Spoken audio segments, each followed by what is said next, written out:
Marion Cheaty's memories of her relative John Pat, who died in police custody 40 years ago, were front of mind when another Indigenous 16-year-old, Cleveland Dodd, died in juvenile detention last year. Why is this still happening? It shouldn't be happening. The Yindjibarndi elder still lives in the Pilbara town of Roebourne,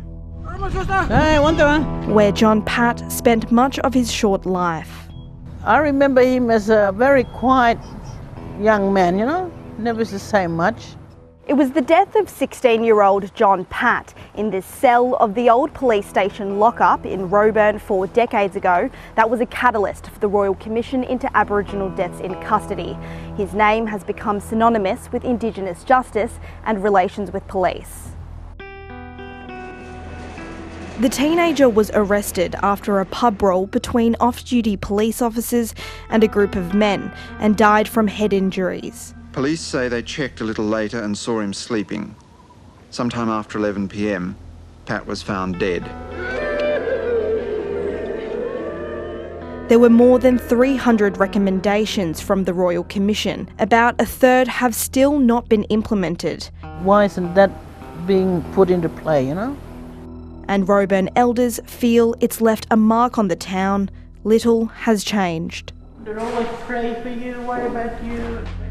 The blood is still here, it's once the blood has been spilled on the ground, it's still here, it's still pain and hurt.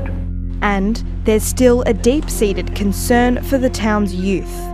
I think the story about this young fella lives on in the back of our mind, that if a young fella is picked up and taken into custody, something could happen.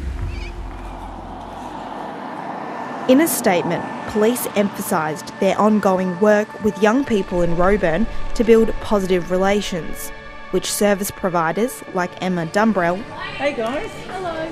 see up close. They do come down, spend time with the kids, they go to the school. They're not just people that turn up when there's a problem. Working to shift the younger generation's perception of police. They're not scared of the police. That would be my first thought about it. They accept the police. They're certainly not afraid of them. But some young people remain wary. Well, some of my friends say that, police are mean.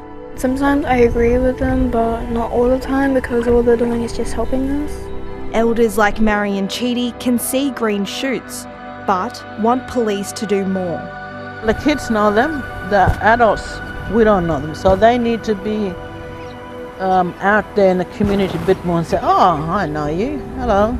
They're hoping for a much-needed reconciliation. Are we going to keep taking this anger forward with us, or are we going to use this anger as something that will drive us into something that's going to be for good? A healing across generations. Jasmine Chong, ABC News, Roebourne.